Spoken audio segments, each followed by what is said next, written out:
જય રવેચીમાં, જય મુંબઈમાં, જય ઉખેશમાં મિત્રો. આજે આપણે જવાના છે અયોધ્યા રામ મંદિર. તો અમારી સાથે વ્લોગમાં બન્યા રહેજો. તો હવે આપણે નાહી ધોઈને તૈયાર થઈ ગયા છીએ. હવે આપણે રામ મંદિર જવાનું છે. આપણી સાથે આપણા ભાઈઓ પણ છે. તો ચાલો હવે જઈએ આપણે રામ મંદિર. રામ મંદિરના રસ્તે તમે ભીડ જોઈ રહ્યા છો. અત્યારે કુંભનો મેળો પણ છે, માટે ભીડ ખૂબ જ મોટી સંખ્યામાં છે. રસ્તો માણસથી ઘચોઘચ ભરાઈ ગયો છે. તમે રામ મંદિરે જવાનો રસ્તો તમે જોઈ શકો છો. આપણી હોટલથી આપણે લગભગ 5 કિલોમીટર હાલીને ગયા છીએ, માટે રસ્તામાં આપણે લીંબુ પાણી પણ પીધું છે. તમે પાછળ શ્રદ્ધાળુઓની ભીડ જોઈ શકો છો. શ્રદ્ધાળુઓ ખૂબ જ મોટી માત્રામાં આવ્યા છે. તમે પાછળ ભક્તજનોને જોઈ રહ્યા છો.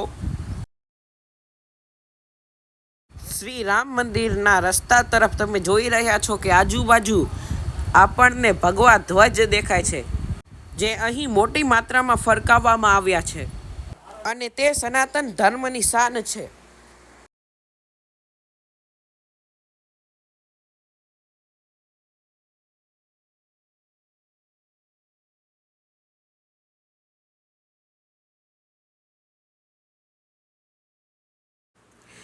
હવે આપણે મુખ્ય દ્વારમાં પહોંચી ગયા છીએ.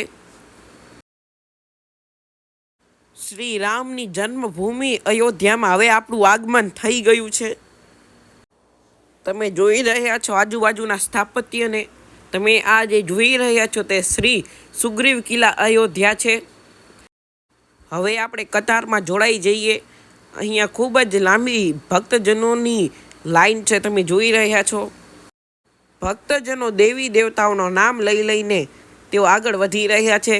તમે બધા જ શ્રદ્ધાળુઓના મનનો ભાવ તમે જોઈ રહ્યા છો, અને તે આપણા સનાતન ધર્મ માટે ગર્વની વાત છે.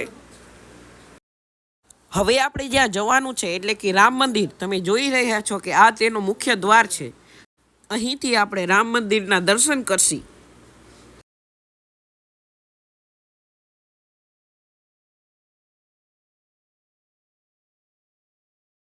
આ તમે જે જોઈ રહ્યા છો તે અમાવા રામ મંદિર છે. તેની બાજુમાં જ નિઃશુલ્ક રામ રસોઈ આપવામાં આવે છે. તમે રામ મંદિરનો નજારો જોઈ રહ્યા છો. આજુબાજુ ગાર્ડ પણ છે, માટે લોકો સુરક્ષિત રહી શકે અને દર્શન કરી શકે. તમે જોઈ શકો છો રામ મંદિરનું કામકાજ કેટલા સુધી પહોંચ્યું છે. તમે આજુબાજુ રામ મંદિર બનાવવા માટેના મોટા યંત્રો પણ જોઈ શકો છો. તે ખરેખર ખૂબ જ વિશાળ છે. હવે અમે તમને અંદરના રામ મંદિરનો નજારો દેખાડશી. તમે અંદરની કલાકૃતિ જોઈ રહ્યા છો. અંદર ખૂબ જ ઝીણવટ ભર્યું કામ કરવામાં આવેલું છે, કોતરવામાં આવેલું છે, જે ખરેખર આપણને આશ્ચર્યચકિત કરે છે. આપણા ભારતનું રામ મંદિર વિશાળમાં સૌથી વિશાળ રામ મંદિર છે.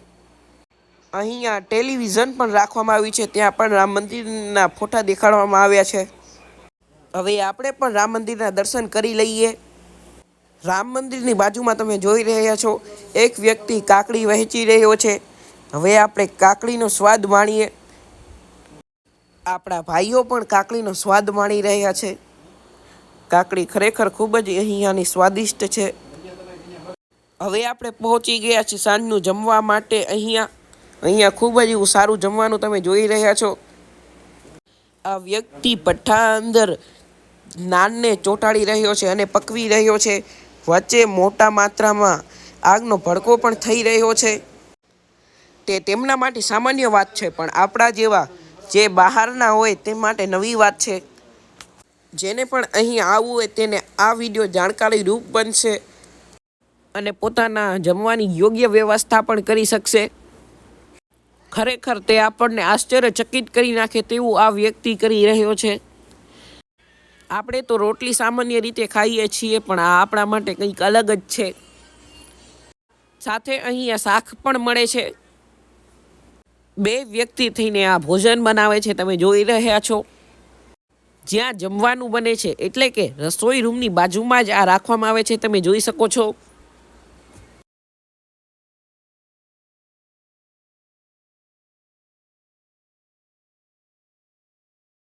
હવે નાનને ગરમ કરવા માટે રાખવામાં આવી છે. તમે જોઈ શકો છો ભઠ્ઠો પણ હવે થોડો બુઝાઈ ગયો છે. થોડી જ વારમાં તે તૈયાર થઈ જશે. હવે આપણે સાંજનું જમવાનું જમી લઈએ અને આપણા વ્લોગને એન્ડ કરીએ. હજી આપણે નવા વ્લોગ પણ નાખવાના છે. હજી આપણે ગોકુળ, મથુરા અને ઉજ્જૈન મહાકાળના પણ વ્લોગ નાખવાના છે. માટે તમે અમારી ચેનલ સાથે હર હંમેશ જોડાઈ રહેજો.